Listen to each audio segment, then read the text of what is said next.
Minggu kedua, hari pertama saya mulai mengajak. Salah satu kepala sukunya kami bawa dia ke sungai. Begitu sampai ke sungai, saya bilang sama kepala suku, Bapak, mohon maaf, kotekanya dibuka dulu. Setelah koteka dibuka dan saya bilang, ayo kita loncat sama-sama masuk dalam sungai.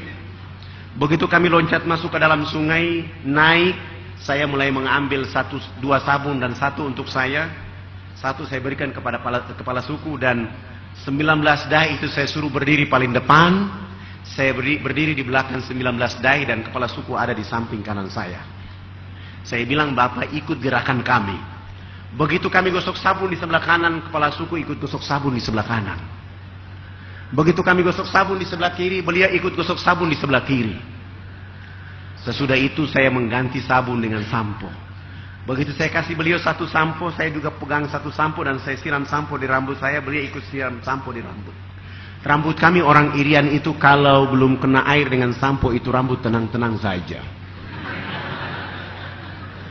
Begitu beliau mulai siram sampo dan dia keramas, rambut keribu keriting itu dia mekar kayak bunga yang berkembang. Sehingga busa sampo itu makin tinggi. Begitu makin tinggi jatuh kena di hidung kepala suku. Begitu dia mencium harum dari sampo langsung pergi, tidak mau lagi bilas dengan air.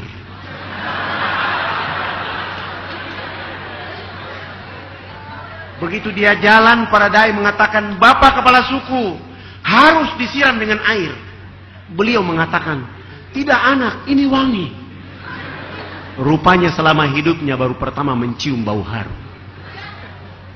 6 hari berturut-turut kepala suku ini mandi tidak pernah bilas dengan air. Di hari ke-6 setelah dia datang, kotekanya dia buka, masuk dalam sungai, naik gosok sabun, gosok sampo, dia pakai koteka, dia jalan kayak kuntilanak yang berjalan. Kena matahari, akhirnya busa tadi kering di badan, busa sampo kering di rambutnya. Beliau langsung pergi ke kebun bekerja seperti biasa seorang petani. Jam 2 siang dia pulang ke rumah, Allah subhanahu wa ta'ala menurunkan rizki berupa hujan. Dia mau bersembunyi di bawah pohon, kena air hujan sehingga busa sampo dan sabun yang tadi kering itu muncul kembali. Beliau gosok-gosok sampai busa sampo itu hilang, busa sabun pun hilang. Allah mengganti dengan kesegaran jasmani. Kepala suku ini tiba di rumah tidur dari jam 3 sore sampai jam 9 pagi hari berikutnya. Pagi-pagi saya datang bersama tim dakwah, bertemu dengan beliau dan berdialog dengan beliau. Begitu kami baru dialog, beliau langsung mengatakan kepada kami bahwa, anak, mandi yang benar itu yang anak ajarkan. Karena Bapak kemarin dimandikan oleh Tuhan sehingga Bapak tidur menjadi enak. Selama ini Bapak belum pernah tidur enak seperti itu. Saya langsung mengatakan, bagaimana kalau pagi ini Bapak ikut kami mandi seperti biasa? Beliau langsung dengan semangat ikut kami ke sungai dan hari itu baru dia resmi mandi dan bilas. Setelah beliau bilas selesai, beliau naik tidur dari jam 9 pagi sampai jam 3 sore hari itu. Setelah bangun tidur jam 3 sore hari itu, di sana sudah ada kecerdasan dan pencerahan. Beliau langsung bangkit memberi pengumuman di 28 kampung adat beliau. Besok pagi yang berkumpul di lapangan dekat sungai itu sebanyak 3.712 orang. Laki, perempuan, besar kecil untuk mengikuti materi mandi menggunakan sabun yang kami bawa. Mulai pagi itu kami mulai karena orangnya terlalu banyak. Sabun yang kami bawa 7 karton tidak cukup. Terpaksa satu sabun dibagi 4. Untuk memulai pelajaran mandi yang kami ajarkan. Begitu kami ajar dari jam 8 pagi sampai masuk waktu duhur, saya langsung kasih pengumuman bahwa Bapak kepala suku, mama-mama dan masyarakat, agama kami Islam, maka kami mohon yang sudah mandi jangan pulang, yang belum mandi juga jangan pulang. Nanti kami selesai sholat duhur, kami akan melanjutkan pelajaran mandi. Dan sebelumnya kami sudah membuat panggung di pinggir sungai itu untuk kami sholat duhur. Akhirnya kami 20 orang selesai wudhu, kami naik di atas panggung. Sementara 3.712 orang itu mereka duduk di bawah panggung. Saya naik berdiri di depan jadi imam. 19 orang itu jadi makmuman di belakang, dan salah satu dia qamat dan saya berdiri takbir. Allahu Akbar. 19 makmuman itu juga takbir. Begitu kami takbir, yang sudah mandi maupun yang belum mandi, yang duduk di bawah panggung, semua serentak berdiri dan berputar keliling panggung sholat seakan-akan kami itu Ka'bah. Mereka berputar dengan berlawanan arah jarum jam mengelilingi panggung sholat itu. Tujuan mereka adalah memperhatikan gerakan-gerakan sholat duhur yang kami lakukan. Begitu saya salam, Assalamualaikum warahmatullah. Assalamualaikum warahmatullah. Kepala sukunya langsung loncat naik di atas panggung dan langsung mengajukan beberapa pertanyaan. Anak, kenapa anak dengan teman-teman berdiri dan angkat tangan dan mulutnya bicara-bicara? Itu maksudnya apa?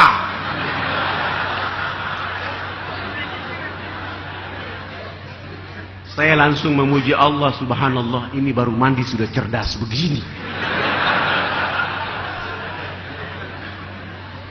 Dan saya langsung menjawab mereka bahwa saya berusaha menjawab mereka dengan bahasa yang bisa masuk ke dalam akal mereka. Bapak kepala suku, mama-mama dan masyarakat, agama kami Islam. Di dalam agama kami diperintahkan oleh Tuhan Allah Sang Pencipta dalam satu hari 5 kali menghadapnya di saat dan waktu yang ditentukan.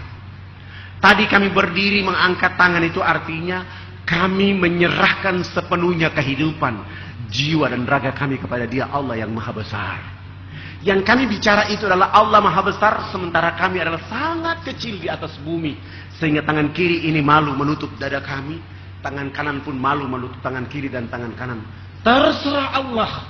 Mau menghukum kami terserah, mau kasih hadiah kepada kami terserah. Karena kami sudah menyerahkan sepenuhnya jiwa raga kami kepada Dia Allah yang Maha Besar itu. Beliau langsung mengatakan, oh, ini agama yang benar. Menurut Bapak kami sudah Islam. Saya kira pertanyaannya sampai di situ saja, ternyata beliau mengajukan pertanyaan berikutnya. Kenapa sesudah itu anak dengan teman-teman bongkok badan? Maksudnya kenapa ruku? Saya juga berusaha menjawab, kami bongkok badan itu supaya kami melihat di bumi itu ada tanah, ada pasir, ada batu, ada air, ada hewan, ada tumbuhan. Semua itu fasilitas dari Allah kepada manusia. Dinikmati, dilindungi, dipelihara karena masih ada manusia berikutnya. Begitu saya jawab, beliau mengatakan bahwa, ini agama yang benar. Menurut Bapak kami sudah Islam. Saya juga kira sudah berhenti di situ, ternyata beliau terus memburu dengan pertanyaan berikutnya. Kenapa sesudah itu anak dengan teman-teman tunduk mencium papan? Maksudnya kenapa sujud? Saya jawab, kami tunduk mencium papan itu pertanda kami menangis kepada Tuhan Allah atas segala kejahatan, maksiat, dosa yang kami lakukan di bumi. Sehingga kami merendahkan kepala kami untuk memohon ampun kepada Dia Allah yang Maha Tinggi. Kenapa kami lakukan itu? Karena sebentar kami mati nanti, kulit, daging, darah dan tulang akan dilebur menjadi tanah. Sebelum dilebur menjadi tanah, kami merendahkan kepala kami untuk menangis, meminta ampun kepada Dia Allah yang Maha Tinggi. Beliau terus mengajukan pertanyaan berikutnya. Kenapa sesudah itu anak dengan teman-teman lihat ke sebelah kanan mulutnya bicara-bicara, lihat ke sebelah kiri masih bicara-bicara? Saya jawab lagi bahwa kalau tadi kan mengangkat tangan adalah menyerahkan sepenuhnya jiwa, raga dan kehidupan kami. Kami bongkok badan untuk melihat apa yang diberikan oleh Allah.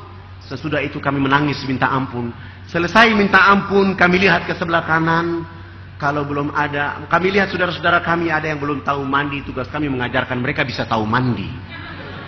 Melihat ke sebelah kiri, kalau belum ada orang yang tahu berpakaian, tugas kami mencari pakaian untuk menutup badannya.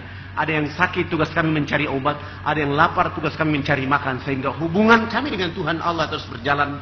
Dan komunikasi kami dengan siapa saja manusia di bumi.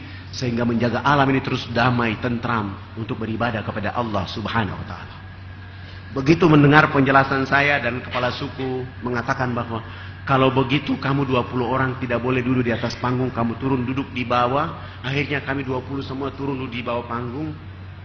Mereka 6 kepala suku naik di atas itu menggantikan kami. Mereka bukan sholat, tetapi mereka rapat adat untuk membahas kehadiran kami di wilayah mereka saat itu. 1,5 jam kemudian kepala suku besarnya berdiri dan menyampaikan pengumuman kepada mereka dengan bahasa mereka. Wah, wah, wah, wah, hubulakan ayat. Saya saat itu dan kami saat itu tidak tahu apa, tidak mengerti bahasa itu. Tapi begitu saya tanya kepada orang yang ada di samping saya, subhanallah, artinya sangat luar biasa. Hari ini kita senang, hari ini kita gembira karena anak-anak ini sudah datang mengajarkan agama yang benar. Dalam rapat adat kami menyatakan bahwa kita semua yang ada di lapangan harus mengikuti agama yang mereka ajarkan. Begitu kami mendengar terjemahan itu, akhirnya kami 20 orang semua langsung sujud syukur dan menangis kepada Allah.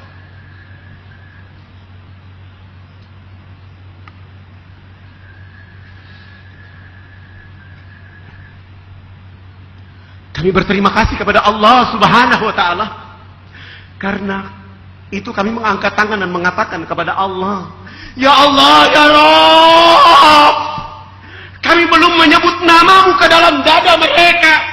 Kami belum menyebut nama kekasih Muhammad sallallahu alaihi wasallam ke dalam hati mereka. Kami baru hanya bawa sabun mandi, ya Allah, ya Rabb." Lalu kami berhadapan dengan 3.712 orang untuk membimbing mereka mengucapkan 2 kalimat syahadat. Tetapi kami semua pun tidak sanggup untuk mengucapkan 2 kalimat syahadat di saat itu. Karena mereka dalam keadaan telanjang, dalam keadaan miskin.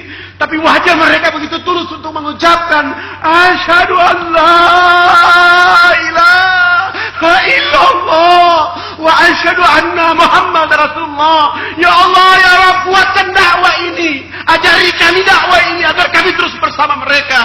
Sehingga telanjang itu berubah menjadi cahaya bagi kehidupan mereka. Ya Allah, ya Rabb. 1 minggu itu membuat kami tidak akan kuat. Karena kami tidak menyangka begitu mudahnya hidayah Allah menyertai saudara-saudara. Dan kami tidak memberikan mereka apa-apa kecuali membawa sabun mandi, pakaian terbatas itu untuk mereka. Setelah 1 minggu mereka mengucapkan 2 kalimat syahadat selesai. Kami berusaha untuk membimbing mereka ke arah yang lebih baik.